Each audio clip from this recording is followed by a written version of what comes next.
You don't hate people. You actually want to trust them. You want to believe what they say. You want to feel safe opening up. But every time you get close to that feeling, something inside you pulls you back. Not loudly, not dramatically, just a quiet voice that says, "Don't." And the strange part is, you don't even fully understand why. Because on the surface, everything seems fine. People around you aren't always bad. Not everyone has hurt you. And yet, you hesitate. You overanalyze. You question intentions that might not even be wrong. It's like your mind is constantly searching for something hidden, something that could go wrong. And because of that, even when you want to trust someone, you just can't. The reason this happens is not because you are too negative or overthinking for no reason. It's because your brain learned something at some point in your life that it never fully unlearned. Trust is not a natural state. It's something your mind builds slowly, through patterns, every interaction, every experience, every small moment. Your brain is quietly collecting data. Who stayed? Who lied? Who changed? Who disappointed you when you didn't expect it? And the most important part is, your brain doesn't just remember what happened. It remembers how it felt. That moment when you trusted someone and it didn't go the way you thought it would, even if it was small, even if you told yourself it's not a big deal, your brain didn't ignore it. It stored it. Because your mind has one main job, to protect you, and to your brain, trust is a risk. Because trusting someone means giving them the ability to hurt you. So instead of letting that happen again, your mind creates a system, a quiet defense mechanism. You start noticing small changes in people's tone. You read between lines that may not even exist. You question consistency, intentions, timing, not because you want to doubt people, but because your brain is trying to stay one step ahead. It's trying to prevent pain before it even has a chance to happen. And over time, this doesn't feel like protection anymore. It just feels like you can't relax around anyone, like there's always something to figure out, something to analyze, something you might be missing. But here's the part most people don't realize. This isn't actually about other people. It's about what your mind had to become to survive certain moments in your life.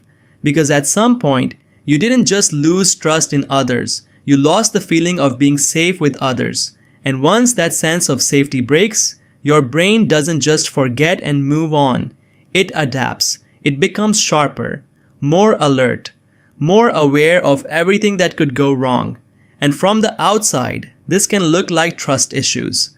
But in reality, it's intelligence mixed with protection. You notice things most people ignore. Small shifts in behavior, tiny inconsistencies in words and actions. You pick up on energy, tone, hesitation, things that other people would easily miss. And that's not a weakness, that's awareness. But here's where it becomes complicated, because the same ability that helps you see clearly also makes it harder for you to feel safe. You don't just see the good in people, you see the possibility of what could go wrong, even when nothing has gone wrong yet. So instead of experiencing the moment as it is, you experience it through a filter of what if? What if they change? What if they leave? What if this isn't real? What if I'm missing something again? And slowly, trust stops feeling natural. It starts feeling like a decision you have to force. Something you want to do, but can't fully commit to. Because deep down, your brain is still running an old program. Last time you trusted like this, it didn't end well. And even if your life is different now, even if the people around you are different, that internal system doesn't update easily. It doesn't care about logic. It cares about patterns. And once a pattern of disappointment or emotional pain is learned, your brain would rather be wrong and safe than right and hurt again. So it chooses distance, not always physically, but emotionally. You stay a little guarded, a little observant, a little held back, even in moments where you want to let go. And this is the part that confuses you the most, because you don't feel cold. You don't feel disconnected. You feel everything, maybe even more deeply than most people. But instead of expressing it freely, you hold it behind a layer of control. Because somewhere inside you, there's still a belief that fully trusting someone comes with a cost. And you're not sure if you're ready to pay that again. Here's the thing most people never hear. The reason you can't fully trust yet, the reason you hesitate even when you want to, isn't because something is wrong with you. It's because your mind has been protecting you in the only way it knew how. Every warning signal it gives, every pause it forces, every tiny hesitation, every second of doubt. It's your mind saying, I don't want you to get hurt again. And the strange truth is, this protective system has been working for you all along. Think about it. Yes, it makes relationships feel complicated sometimes. Yes, it can make it hard to let people in. Yes, it can make you feel different, distant, or even alone. But it also makes you incredibly perceptive. You notice the subtleties others overlook. You sense intentions before words are even spoken. You're attuned to emotions in a way most people will never experience. That hyper-awareness, it's not a flaw, it's a superpower. You see the hidden layers of people. You understand nuances. You feel deeply, more deeply than most. And while that intensity sometimes isolates you, it also gives you clarity. It gives you insight. It gives you a perspective others simply don't have. Here's another thing most people miss. Trust doesn't come from ignoring fear. It comes from understanding it. From knowing your mind is alert and still choosing to move forward. You don't have to erase your caution. You don't have to pretend everything is fine. You just need to recognize why you feel the way you do and start gently guiding your mind to new patterns. Therapists call this process reframing. It's the art of seeing the same situation through a lens that empowers you rather than confines you.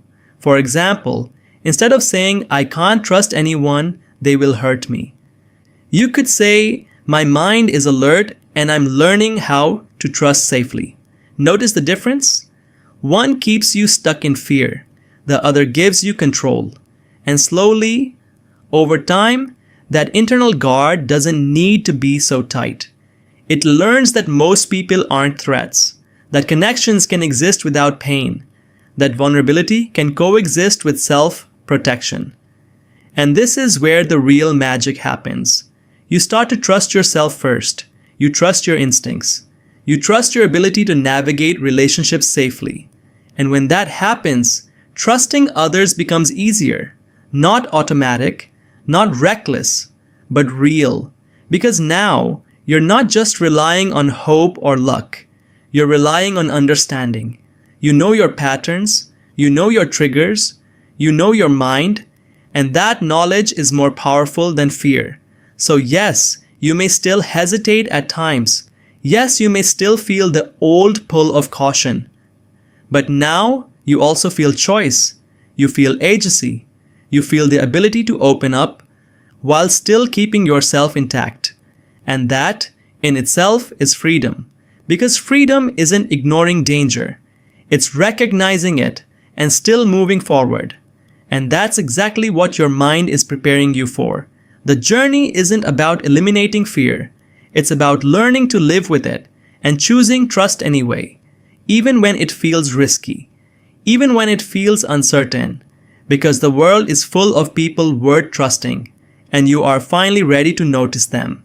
So what does all of this really mean for you?